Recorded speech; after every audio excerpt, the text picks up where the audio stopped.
Essa quinta-feira trouxe uma notícia que deveria ser boa para o presidente Bolsonaro. Ele deveria receber com satisfação, com alegria, a notícia que o Datafolha trouxe de que caiu de 17 para 15 pontos a diferença entre ele e o Lula.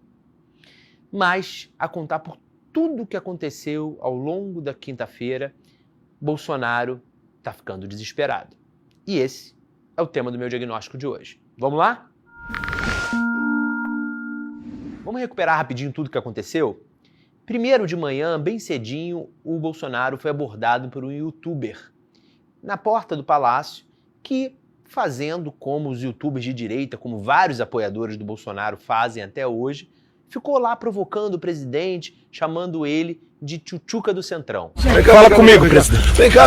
Oxi! Uai! Não! Depois, mais tarde, em São José dos Campos, o presidente foi perguntado pelos repórteres, no que a gente chama de quebra-queixo, que é quando todos aqueles repórteres ficam lá segurando o microfone, sobre a reportagem que a gente publicou ontem na coluna, ainda não havia saída de hoje, quinta-feira, eu estou gravando na quinta-feira, vocês assistindo sexta, mas eu gravando na quinta, sobre o grupo de WhatsApp em que empresários bolsonaristas defenderam a possibilidade de um golpe militar, um golpe de Estado, caso o Lula vença as eleições.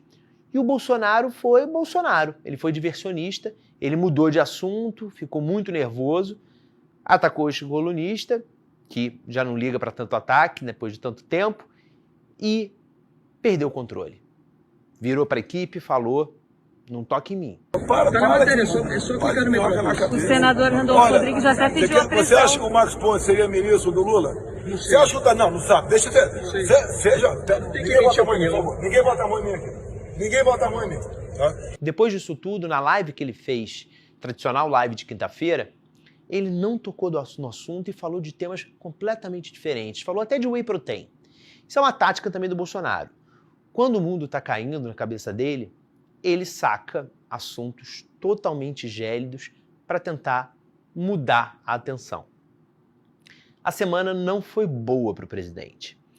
No TSE, na terça-feira, na posse do Alexandre de Moraes, ele caiu no Marapuca. Uma Marapuca, talvez intencionalmente, talvez não, mas armada para ele.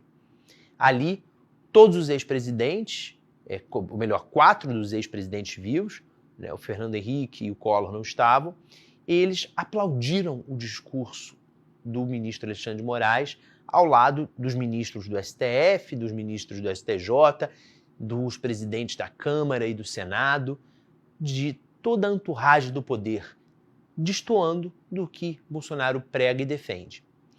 Faltou o Bolsonaro, o Carlos Bolsonaro e os ministros do presidente aplaudirem.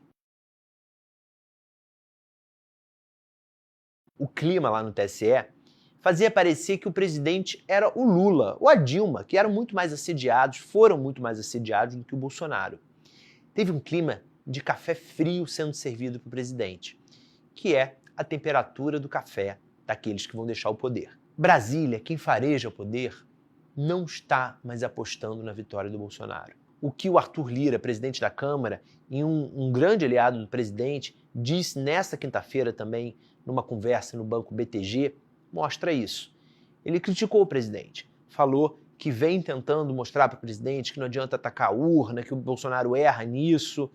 O Augusto Aras disse à coluna, numa conversa na quarta-feira, a gente publicou na quarta-feira, de que não tem menor chance de golpe e que é retórica do Bolsonaro dizer que não vai aceitar o resultado, que o Bolsonaro vai aceitar o resultado sim. Veja bem, eu estou falando de 2 aliados que, em outros tempos, talvez nunca questionariam o Bolsonaro. Se o barco está afundando e alguns animais estão pulando, só o tempo vai dizer.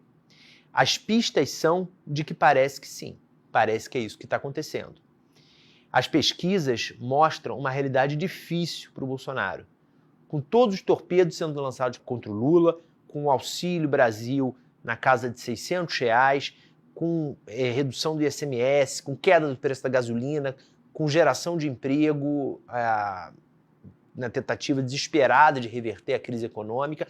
Nem com tudo isso a distância está chegando no nível que o Bolsonaro queria. Os palacianos, Ciro Nogueira, o Flávio Bolsonaro, diziam que em julho o Bolsonaro já teria empatado com Lula.